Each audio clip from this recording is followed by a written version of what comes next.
자, 반갑습니다. 문제풀이 두 번째 시간입니다. 지난 시간에 이제 해류순환 2점 테스트, 3점 테스트 묶어서 했는데 공부할 때도 그 문제풀이한 부분만 시험 범위입니다. 그러니까 앞에서 배웠던 해수의 물리적 특성 있죠. 그 부분은 이제 1학기 범위고 2학기 범위부터는 이제 해수의 순환부터가 2학기 시험 범위니까 그렇게 한번 문제 다시 한번 풀어보시면 될 것 같아요. 이번 단어는 이제 대기와 해양의 상호작용인데 그 자료를 잘 해석해야 됩니다. 그림을 보고 어느 위치와 어느 방향에서 어떤 자연현상이 일어나는지, 그 자연현상이라 하는 것은 이제 기압 배치랑 많이 관련이 돼 있거든요. 뭐 엘니뇨, 라니냐도 마찬가지고, 뭐 용승 같은 경우에서도 그 바람이 흐름에 따라서, 그러니까 대기의 운동에 따라서 해양이 어떻게 변화하는지 그 부분에 포커스를 잘 두면은 뭐 쉬운 문제니까 어렵지 않게 풀 수 있을 겁니다. 물론 제 생각입니다. 이렇게 말하는 건요. 그죠? 여러분 아무리 이제 쉽게 문제를 내려고 해도 네, 넘어가겠습니다. 자, 1번입니다. 그림은 북반구에서 해안에 나란하게 지속적으로 남풍이 불고 있는 모습과 자, 요런 거는 하나 써주시면 좋아요. 자, 포인트 남풍이 불고 있고요. 현재 북반구입니다.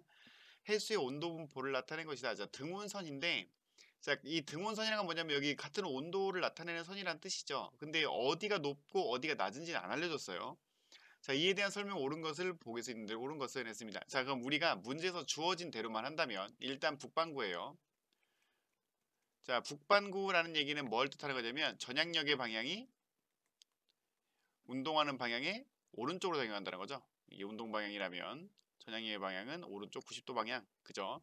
그럼 전향력이 이렇게 작용한다는 것 자체가 에크만 수송도 바람의 방향에 오른쪽으로 작용한다. 그럼 아래쪽에 남풍이라 했으니까 남쪽에서 북쪽을 향해 이제 바람이 불고 있을 거란 말이죠. 그죠? 그러면은 전향의 방향은 이렇게 되겠죠. 그러면 에크만 수송, 그러니까 표층해수의 수송 방향은 A에서 B를 향해 갈 겁니다. 그럼 A에서 부족한 해수를 채우기 위해서 아래쪽에서 뭐가 일어날까요? 그렇죠. 용승이 일어나죠. 자, 이렇게 문제에서 주어진 단서만 가지고 이게 문제를 이렇게 해석을 한 겁니다. 자, 표층해수의 이동 방향은 서쪽이다. 자, 위가 북, 아래가 남, 그 왼쪽은 서, 오른쪽은 동이죠. 그러면 표층해수 이동 방향은 서쪽이 아니라 동쪽을 향하게 됩니다. 틀렸죠? 니은. 수온은 A 해역이 B 해역보다 높지 않죠. 왜냐하면 용승이 일어났습니다. 용승이 일어났다는 건 아래쪽에 있는 차가운 해수가 올라왔기 때문에 낮다가 돼야겠죠. 자, 디귿. 용존산소의 농도 계속 나옵니다. 용존산소의 농도는 수온이 낮을수록 차가운 해수에서 많았죠. 그리고 심층 해수로 들어갈수록 용존산소량이 높았습니다. 그러니까 심층 해수가 올라오는 표층으로 올라오는 용승이 일어나는 A 해역에서 당연히 높겠죠. 맞았습니다. 정답은 3번입니다. 자, 2번입니다. 그림은 적도 부근에서 부는 무역풍에 의한 해수의 이동을 나타낸 것이다. 이에 대한 설명으로 옳은 것만을 보겠습니다. 고른 것은 자, 여기서 나온 단서는 자, 적도 부근이고요. 무역풍이 불고 있네요. 근데 여기서 해수의 이동을 물어봤죠. 그럼 우리는 적도 부근 무역풍 해수의 이동 조합하면 뭘 알고 있어요? 예, 적도 용승을 알고 있죠. 그러니까 적도 용승에 관한 문제이고 여기 봤을 때 적도 용승에 관한 그림이 나왔어요. 자, 굵은 화살표를 보면 북동무역풍, 남동무역풍, 바람은 이제 적도를 향해 몰려들고 있죠. 그래서 적도 산 자체에서는 상승 기류가 발생하는 저기압 형성이 됩니다. 근데 여기 보면 이제 가는 실선으로 나온 거 있죠. 이제 가는 실선으로 보면은 적도에서 다 멀어지고 있어요. 이거는 표층 해수의 흐름이죠. 적도에서는 표층 해수는 바깥쪽으로 적도에서 멀어지는 쪽으로 이동을 해요. 그러면 적도에서는 물이 부족하겠죠. 그죠? 그걸 채우기 위해서 적도 아래에서는 용승이 일어나게 된다라는 게 적도 용승이었습니다. 자, 기억. 북반구에서 무역풍은 해수를 동쪽으로 이동시킨다라고 했죠. 그럼 우리가 봤을 때 북반구 무역풍, 북동 무역풍입니다. 자, 북동 무역풍이란 건 뭐냐면 북동쪽에서 불어오는 바람이죠. 자, 적도라면은 북동쪽에서 바람이 불고 있어요. 그러면은 해수의 흐름은 어떻게 됩니까? 북서쪽으로 이동을 하겠죠. 그럼 동쪽으로 이동시킨다는 건 없죠. 그래서 동쪽 이동 성분은 보이지 않습니다. 잘못됐죠. 기억 틀렸고요. 니은 남동 무역풍은 에크만 수송에 의해 해수를 남서쪽으로 이동시킨다. 자, 남동 무역풍 부르고 있습니다. 자, 남동 무역풍이니까 이거는 지금 남반구죠. 남반구는 물체의 진행 방향의 왼쪽 90도 방향으로 해수가 이동할 겁니다. 그러면은 지금 이 해수 이동 방향 어떻게 됩니까? 남서쪽으로 이동하고 있죠. 맞는 얘기네요. 자, 적도해역에서는 용승이 일어난다. 맞았죠. 정답은 5번입니다. 자, 3번 문제입니다. 그림 가와라는 평상시와 엘니뇨 시기의 열대 태평양의 대기순환을 순서 없이 나타낸 것이다 라고 했죠. 그럼 이 얘기는 뭐냐면 평상시랑 엘니뇨 시기를 구분해봐라 라는 뜻이라고 했습니다. 이에 대한 설명 옳은 것만은 보겠습니다. 고른 것은 자, 일단 포인트가 왔을 때 제일 쉽게 볼게요. 찬해수가 동태평양 위쪽으로 좀 더 올라왔다 라는 건 뭐냐면 용승이 그래도 활발하다는 얘기고요. 그죠? 근데 찬해수가 어느 이상 동태평양에서 올라오지 못했다. 이 얘기는 용승이 약해졌다는 얘기죠.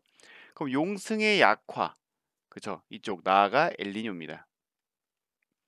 뭐 다른 힌트로 왔을 때 일단 최고온부가 서태평양에 인접해서 만들어졌느냐, 중앙태평양 쪽으로 이동을 했느냐, 워커 순환이 제대로 발달했느냐, 워커 순환이 이상하게 변질이 되었느냐 등으로 이제 알 수가 있겠죠.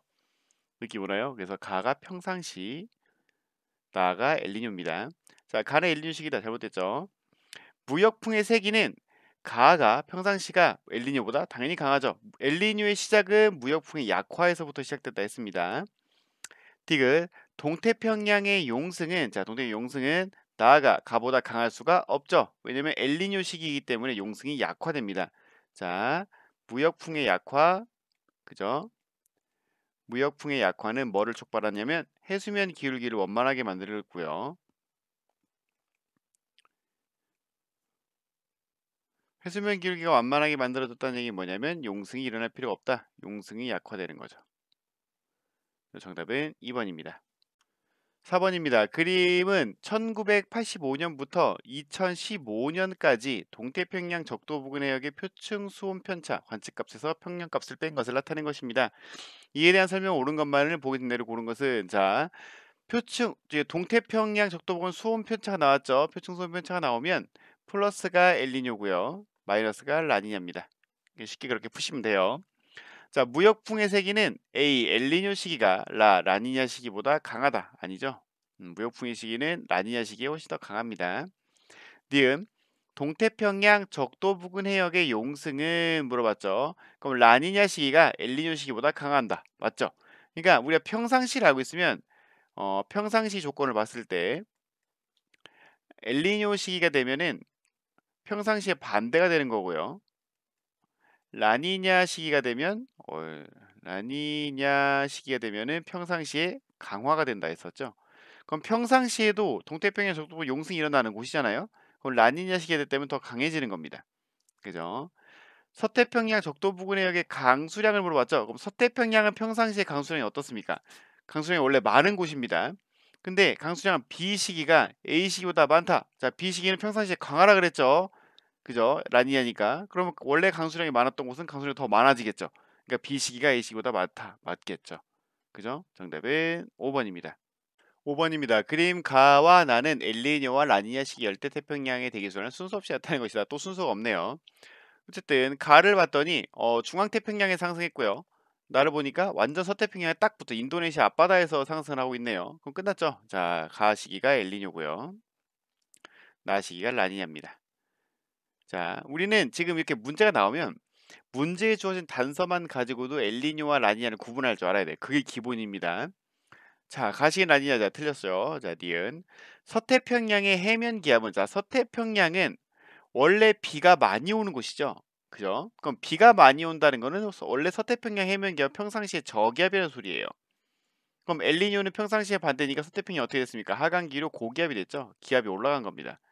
근데 나시기에는 평상시에 강하라 그랬죠. 더 강한 저기압이 만들어지는 겁니다. 그럼 해면 기압은 가가 나보다 높다. 맞죠? 자, 동태평양 강수량. 자, 평상시 생각합니다. 동태평양은 평상시에 비가 많이 안 오는 곳이에요. 그죠? 근데 가시기는 평상시에 반대죠. 그러니까 비가 더 많이 와야겠네요. 그죠? 나는 라니냐니까 평상시에 강하죠. 비가 안 오던 것은 더 안 와야 돼요. 그러니까 강수량은 당연히 엘니뇨 시기가 더 많겠죠. 맞는 얘기네요. 정답은 5번입니다.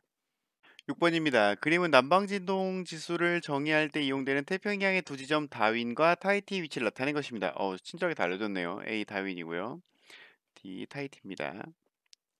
자, 이에 대한 설명 옳은 것만을 보기서 있는 대로 고른 것은 남방진동 지수는 타히티의 해면기압 편차에서 다윈의 해면기압 편차를 뺀 다음에 이걸 표준편차로 나눈 것으로 정의된다라고 했습니다. 자, B의 해면기압 빼기 A의 해면기압 이런 건 뭐냐면 결국 타이티에서 다윈 해면기압 기압 편차를 뺀다는 거죠. 그럼 이게 우리가 난방진 지수라 했잖아요. 난방진동 지수가 커졌다고 했어요. 그럼 우리가 이렇게 생각하시면 돼요. 수온 편차 동태평양의 수온 편차를 생각할 때 플러스가 나오면 엘니뇨고 마이너스가 나오면 라니냐라고 했었죠. 근데 난방진동 지수 같은 경우에는 플러스가 나오면 라니냐고 마이너스가 나오면 엘니뇨다라고 했습니다. 그럼 여기서 무역풍이 약할수록 이란 건 뭐냐면 엘니뇨잖아요. 그죠? 엘니뇨 시기가 되면은 이 SY 난방진동 지수는 어떻게 됩니다? 작아져야 됩니다. 근데 커진다라고 했죠. 잘못된 겁니다. 무슨 말인지 알겠죠? 이렇게 문제를 쉽게 접근하시면 돼요. 이거 일일이 문제마다 계산하려면 어렵고 그냥 지수를 외워버리세요. 수온 편차의 반대가 됩니다. 자, 평상시 해면 기압은 평상시에는 B가 A보다 높다. 자, 평상시를 따지는 겁니다. 평상시. 그럼 평상시를 따질 때 인도네시아 근처 이 다윈 섬에서는 어떤 일이 발생합니까? 그죠? 여기에 비가 많이 내리죠. 구름이 만들어지고 비가 내려요. 이거 비가 내린다가 뭐냐면 여기는 저기압대입니다. 그죠? 그럼 여기가 저기압이 형성됐다는 얘기는 동태평양 쪽으로 가서 어떻게 됩니까? 고기압이 있다는 소리죠. 그죠? 그래서 B가 A보다 높다. 맞는 얘기입니다. 그러니까 난방진동이라는 게 기압이 한쪽이 저기압이면 반대쪽이 고기압이 되고 반대쪽이 고기압이 되면 반대는 저기압이 된다. 이런 이게 기압에 이제 바운싱이 생기는 거예요. 진동이 생기는 겁니다. 디귿 난방진동 지수가 클수록이라는 건 얘기면 너무 클수니까 라니냐잖아요. 그럼 라니냐는 동태평양 용성이 활발해진다. 맞죠? 평상시에 강하니까. 정답은 5번입니다. 7번입니다. 그림은 과거 기후의 연구를 사용하는데 기후를 연구하는데 이용하는 데는 방법을 특징에 따라 분류한 것입니다. 했습니다. 세 개가 출발하네요. 퇴적물과 화석, 그 빙하시 추물, 나무 나이테 나왔습니다. 자, 출발을 했는데 중생대 동안 지구의 기온 변화라고 했어요. 그럼 중생대라는 건 언제예요? 그죠? 6,600만 년 전부터 2억 5천만 년 전까지를 말하는 거죠. 그렇다는 얘기는 현재부터 상당히 오래 떨어져 있죠. 그럼 그때부터 지금까지 살아있는 나무라는 건 있을 수가 없잖아요. 그죠? 2억 년 전 나무를 분석한다? 어렵죠. 나무를 분석하면은 길어봤자 뭐 수천 년 이내로 보시면 되고요. 빙하 시추물 같은 경우도 우리가 이제 만년설이라고 알고 있잖아요. 근데 진짜 만년보다는 오래 갑니다. 뭐 100만 년 내외 정도로 생각하시면 될 것 같아요. 근데 이제 이 둘은 이제 그 시간적인 이제 제약이 있으니까 그럼 중생대 동안 지구 기온 변화를 알아낸다라는 건 뭐냐면 이제 결국 퇴적물이죠. 퇴적물과 화석입니다. 화석이라 하면 시상화석을 말하는 거겠죠. 자, 대기 성분 비율을 알 수 있는가 물어봤어요. 그럼 대기의 성분 비율까지 하려면 역시 빙하시추물이겠죠. 아닌 것은 이제 나무 나이테가 나왔네요. 자, 이에 대한 설명 옳은 건 보긴 대로 고른 것은 자, A는 빙하시추물이다. 틀렸죠. B. 빙하를 이용하여 대규모 화산 분출 여부를 알 수 있다. 자, 이렇게 생각하시면 돼요. 빙하는 그 만들어질 당시의 대기 상태를 가지고 있다. 보존한다라고 보시면 돼요. 만약에 대규모의 화산 분출이 발생을 했다라고 한다면 그 빙하 안에 화산가스 성분도 들어갈 수 있고요. 화산재가 포함될 수도 있겠죠. 그죠? 그런 것들을 통해서 화산 분출 여부를 알 수가 있습니다. 여기서 봤을 때 물론 퇴적물 연구에서도 가능합니다. 응유암이 발견된다면. 근데 이제 빙하를 이용해서 충분히 알아낼 수 있기 때문에 리은은 맞는 지문으로 보면 되겠습니다. 자, C. 나이테로부터 강수량 변화를 추정할 수 있다. 그래서 우리가 강수량이 많다라는 건 뭐냐면 그만큼 식물이 생장하기 좋은 조건이죠. 그렇다는 얘기는 나이테의 폭이 넓어지는 겁니다. 색깔도 연해지겠죠. 근데 강수량이 적어져요. 그럼 생장하기 어렵겠죠. 그럼 나이테의 폭이 좁아지고 색깔이 어두워지겠죠. 강수량 변화를 추정할 수 있습니다. 정답은 5번입니다. 8번입니다. 그린 가와라는 현재와 13,000년 후에 지구 자전축 경사 방향을 나타내는 것입니다. 자, 현재 나와 있고요. 13,000년 나와 있네요. 그러니까 세차 운동을 물어보는 거예요. 경사 방향이 반대로 바뀐다. 자, 단 지구 자전축 경사 방향 이외의 요인은 고려하지 않는다라고 나와 있죠. 이거 쉬운 문제입니다. 기억. 지구 자전축의 경사 방향은 약 2만 6천 년을 주기로 변한다. 세차 운동 맞았죠. 니은 가에서 현재입니다. 우리나라에 입사한 태양 복사 에너지의 양은 자, 가는 이제 현재 여기 보세요. 우리나라에 입사한 태양 복사 에너지 양은 이것이 무엇 결정짓냐면 우리나라의 계절을 결정짓는 거죠. 그죠? 태양 복사 에너지 양이 상대적으로 많은 시기가 여름이 되는 거고요. 그죠? 많은 시기 여름이고요. 적은 시기는 겨울이 되겠죠. 그러면은 원일점보다 근일점에서 많다라는 많다로 해서 근일점에서 여름이다라는 뜻이잖아요. 하지만 현재 봤을 때 우리는 근일점에서 겨울입니다. 그죠? 잘못됐네요.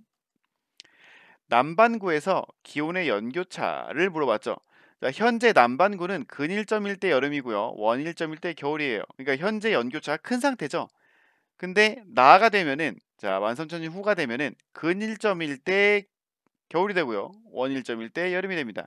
그렇다는 얘기는 덜 더운 여름, 덜 추운 겨울이 되겠죠. 잘못 말했죠. 덜 추운 겨울, 덜 더운 여름이 되겠죠. 지금 반대로 설명을 했죠. 자, 어쨌든 그래서 13,000년 후가 되면 남반구는 연교차가 작아지고 북반구는 연교차가 커지게 됩니다. 그래서 남반구 기온의 연교차는 가보다 나에서 크다가 아니죠. 가에서 더 큽니다. 정답은 1번입니다. 9번입니다. 그린 가하나는 최근 40년 동안 관측한 태양 복사 에너지양과 태양 흑점수의 변화를 나타낸 것입니다.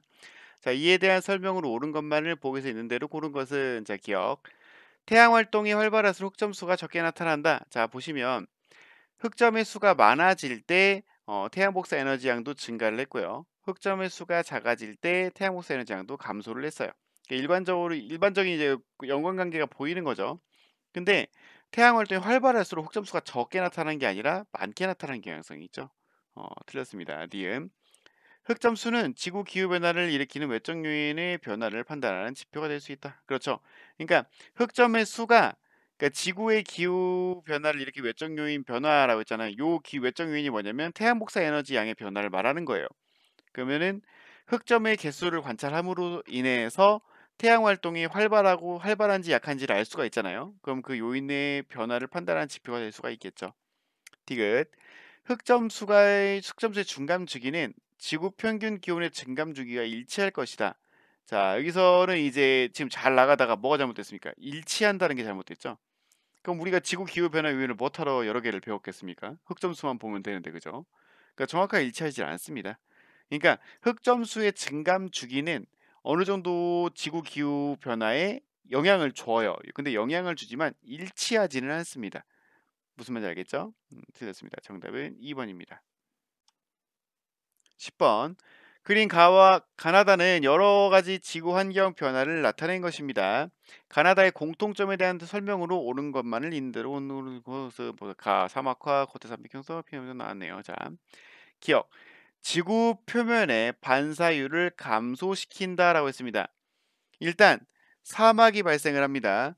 그러면 사막은 모래잖아요. 모래가 되면 반사율이 오히려 증가합니다. 사막화는 반사율을 증가시키는 영향을 미칩니다. 자, 그리고 거대 산맥이 만들어져요. 자, 거대 산맥이 만들어진다면 이 산맥 위에 뭐가 쌓일까요? 그죠? 만년설 빙하들이 쌓이겠죠. 그럼 반사율이 증가합니다. 빙하 면적이 감소하면 반사율이 줄어들겠죠. 그죠? 그래서 지구 표면의 반사율을 감소시킨다는 공통점은 아니죠.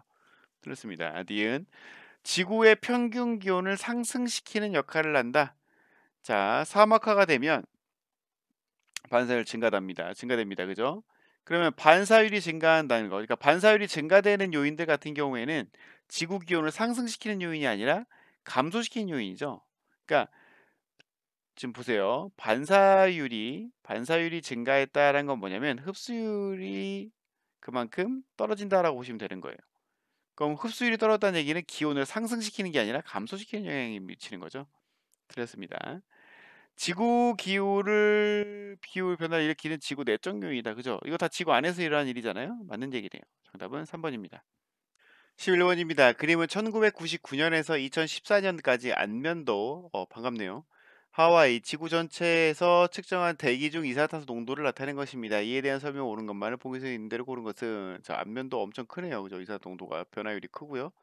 하와이 뭐 비슷하고 지구 전체는 좀 작아졌네요. 자, 기억. 안면도에서 이산화탄소 농도는 여름철이 겨울철보다 높다라고 했습니다. 자, 정확히 틀렸는데요. 우리가 CO2가 계절에 따라서 높아졌다 낮았다 높았다 낮았다를 반복하거든요. 그럼 이산화탄소가 높을 때는 겨울이에요. 그러니까 이산화탄소를 제거하는 게 누구라 했냐면 식물이라 그랬죠. 그죠? 식물이 광합성으로 제거를 합니다. 여러분이 어떻게 나서서 이산화탄소 제거한 그런 뭐 기억 없죠? 그러니까 인간들이 나서는 일은 거의 없어요. 자, 자연이 하는 겁니다.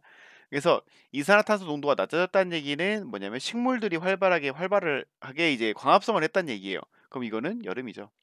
오히려 겨울이 되면은 식물들은 없어져요. 식물들은 이제 잎이 떨어지니까 광합성량 줄어들겠죠. 근데 오히려 난방은 많이 하죠. 그러면은 화석연료의 사용량은 많아지겠죠. 그럼 이산화탄소 농도가 증가하는 겁니다.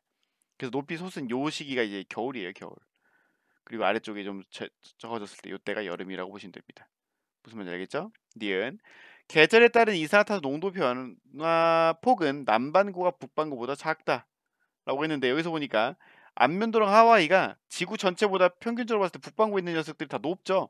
근데 평균은 이 북반구보다 낮아졌어요. 그 얘기 뭐냐면 남반구가 폭이 더 작다는 얘기죠. 다시 한번. 자, 지구 전체라는 거는 뭐냐면 북반구 플러스 남반구잖아요. 근데 우리 이 자료에서 나온 건 안면도와 하와이를 볼 때는 지금 지구 전체보다 평균보다 지금 변화폭이 크잖아요. 그죠? 근데 이 큰 거를 상쇄시킨 무언가를 더했기 때문에 이게 낮아진 거 아니에요. 그러니까 남반구는 폭이 더 적다는 거, 작다는 거죠. 그죠? 무슨 말인지 알겠죠? 맞는 얘기네요. 디귿. 대기에서 흡수되는 지표면의 복사 에너지 양. 자, 지표면이 있는데 여기서 복사를 했는데 대기가 이걸 흡수한대요. 그죠? 그럼 이거는 이제 누가 흡수하겠어요? 지구 복사를 흡수했으니까 이제 온실기체들이겠죠. 그 온실기체 방금 나오면 누가 있겠어요? CO2가 있는 거죠. 그러면 1990년보다 2014년에 CO2 양이 많으니까 전체로 지금 1990년도 2014년도에 점점 더 올라갔잖아요. 그러니까 2014년이 많았을 것이다. 맞죠? 정답은 5번입니다. 12번입니다. 그린 가와나는 미래 온실기체 배출량을 고려한 두 가지 시나리오. 자, 시나리오 쓰고 있는데, 자, 미안합니다. 기억 니은에 따라 예상되는 대기 중 이산화탄소의 농도와 지구 평균 기온 편차를 나타낸 것입니다. 자, 기억을 봤더니 이산화탄소 농도가 막 올라가고 있고요. 기온이 과거에 비해서 막 올라가고 있네요. 나쁜 시나리오죠. 그죠? 안 좋은 시나리오입니다. 이제 니은 같은 경우에 이산화탄소 농도가 어느 정도 가닥이 잡혔고요. 이산화탄소 농도를 잡았더니 기온이 그렇게 많이 올라가지 않습니다. 자, 이에 대한 설명. 자, 해안 저지대 침수 면적. 자, 해안 저지대가 침수된다는 건 뭐냐면 그만큼 바닷물이 늘어났다. 바닷물이 늘어났다는 얘기는 빙하 면적이 줄어들었다라는 거죠. 빙하 면적이 줄어들면 침수 면적은 올라갑니다. 그럼 빙하 면적이 줄어들었다는 얘기는 그만큼 기온이 올라갔다는 얘기고요. 그럼 침수 면적은 기억에서 더 크겠죠. 근데 기억보다 니은에 넓을 거래요. 잘못됐네요. 극지방의 반사율. 반사율 같은 경우에는 이제 빙하가 많을수록 반사율이 높아진다 했었죠. 그럼 기억보다 니은. 그러니까 니은은 기온이 낮으니까 빙하 면적이 넓고 그럼 반사율이 높겠죠. 맞는 얘기네요. 자, 해양 산성화 현상. 자, 바다가 이제 산성화 된다는 얘기인데 바닷물을 산성화시키는 거는 현재로서 누구겠어요? CO2입니다. CO2가 바닷물에 녹으면 탄산이온이 되면서 이제 요게 이제 약탄산, 이게 약산성을 띠게 되는 거죠. 그러면 이렇게 산성화 시키려면 결국 대기 중에 이산화탄소 농도가 많아지면 많아질수록 많이 녹아서 더 많이 산성화 시키겠죠. 그럼 기억보다 니은에 심한 게 아니라 이산화탄소가 많은 니은에서 심하겠죠. 정답은 2번입니다. 자, 13번입니다. 그림은 지난 약 40만 년 동안 대기 중 기체 A와 B의 농도, 지구의 평균 기온 편차를 나타낸 것입니다. A와 B는 각각 이산화탄소와 메테인 중 하나라네요. 네, A의 농도를 봤더니 280에서 220, B 농도는 0.4, 0.7. 그러면 우리가 봤을 때 상대적으로 농도가 높은 A 있죠? A가 바로 뭐냐면 이산화탄소입니다. 그럼 얘는 메테인이겠네요. 자, 이에 대한 설명 옳은 것만을 보고 있는 대로 고른 것은 자, A와 B 농도는 지구의 평균 기온에 비례한다. 그죠? 뭐 같이 올라갈 때 기온도 같이 올라가고 있잖아요. 기온 편차도 같이 올라갑니다. 이게 이제 기온 편차인데요. 비슷한 경향성은 보이죠? 둘 다 온실기체니까요. 맞는 얘기네요.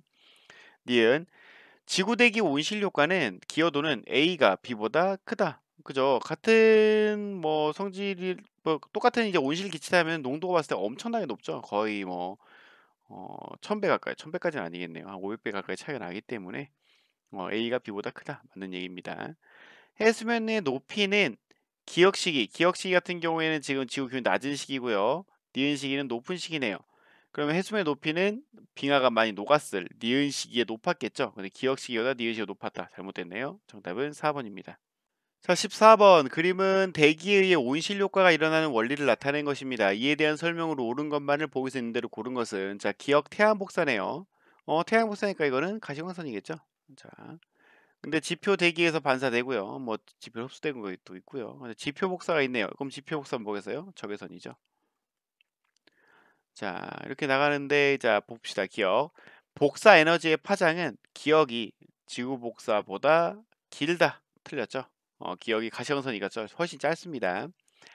대기 중 온실기체 농도가 증가하면 대기의 제복사량이 증가한다. 그쵸? 대기 제복사량도 증가하고 지표복사량도 증가를 합니다. 맞는 얘기죠. 디귿 대기가 없었다면 리을 그러니까 리을이란 건 지표 복사량이죠. 현재보다 많은 게 아니라 적어집니다.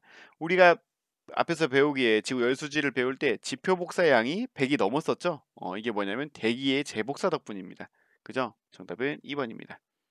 자, 15번 그린 가와나는 1988년 9월과 2016년 9월에 북극해의 얼음 면적 변화를 나타낸 것입니다. 보니까 과거에는 얼음이 엄청 컸네요. 그런데 최근으로 오니까 엄청 줄었죠. 지금 2016년인데 2016년 자료인데 2020년 자료는 진짜 더 난리가 났습니다. 완전 싹 녹았어요. 한번 찾아보세요. 시간 날 때. 지금 빙하가 녹는 게 보통이 아닙니다. 북극해 변화에 대한 설명 옳은 것만을 보기서 있는 대로 고른 것을 냈습니다. 지표 반사율은 가보다 나에서 클 수가 없죠. 빙하 면적이 줄었기 때문에 반사율은 줄어들었습니다. 니은 표층에서의 밀도. 밀도는 이제 빙하가 녹아서 해빙돼서 주변에 이제 물이 공급됐을 거기 때문에 빙하가 줄어든 만큼 그러니까 빙하는 물이에요. 그러니까 원래 염분이 높아진 이유가 뭐냐면 밀도가 높아진 이유가 빙하가 결빙하면서 높아졌었죠. 해빙은 그 반대입니다. 그래서 밀도는 가보다 나에서 클 수가 없죠. 그죠? 북극해를 지나는 새로운 항로가 개척될 수 있다. 그거는 뭐 일어날 수 있는 일이죠. 그죠? 지금 실제로 항로가 뚫렸어요. 뚫려서 지금 그거 다니고 있어요. 그래서 배들이 돌아다니면서 내뿜는 증기 때문에 오히려 더 지구 온난화가 가속되고 있죠. 신기하죠? 정답은 3번입니다. 16번입니다. 표는 1981년부터 2010년까지 남한과 북한에서 계절에 따른 기온 및 강수량 변화 경향을 나타낸 것입니다. 이 자료에서 설명을 옳은 것만을 보인 대로 고른 것을 잡습니다. 자, 지금 보니까 기온 변화를 볼게요. 전체로 봤을 때 아이고야 남한, 북한 다 전체적으로 플러스입니다. 그럼 이렇게 되면은 여름은 길어지고 겨울은 짧아진다. 맞죠? 그죠? 여름은 더워야 되고요. 겨울은 추워야 돼요. 근데 봄, 여름, 가을, 겨울 할 것 없이 남한, 북한 다 올라갔어요. 그렇다는 얘기는 뭐냐면 뜨거워야 되는 여름은 점점 길어지는 거고요. 기간이 길어지는 거겠죠. 근데 상대적으로 추워야 되는 겨울은 기온이 올라갔으니까 작아지는 거겠죠. 짧아지는 겁니다. 맞죠? 자, 사과 재배 지역이 점차 남하하고 있다. 자, 이게 이런 식으로 나오네요. 자, 이거는 약간 지리를 배워야 되는 건가? 자, 사과 재배 지역인데 그러니까 사과는 일사량이 많고 기온이 높은 상태에서 잘 재배가 돼요. 차라리 이거 사과 재배 지역이라 하지 말고 귤이나 뭐 한라봉 이런 걸로 했으면 좋았을 것 같은데요. 그죠? 그럼 어쨌든 이런 재배 지역은 지금 남하하고 있는 게 아니고요. 지구 기온이 올라가니까 점점 위로 올라갑니다. 북상하고 있습니다. 네, 틀렸죠? 자, 한반도 전역에서 고온다습한 기후가 뚜렷해진다라고 했는데 일단 고온은 맞죠? 전다 뜨거워졌어요. 남한 보니까 전체적으로 강수량 늘었어요. 그죠? 가을은 좀 떨어졌지만. 자, 북한은 다 줄었죠. 그렇다는 얘기 뭐냐면 한반도 전역에서가 아니고 이거는 남한에서는 그래요. 남한은 고온다습한 게 맞습니다. 근데 북한 같은 경우에는 고온해지는 건 맞지만 다습이 아니라 건조해지고 있죠. 틀렸습니다. 정답은 1번이네요.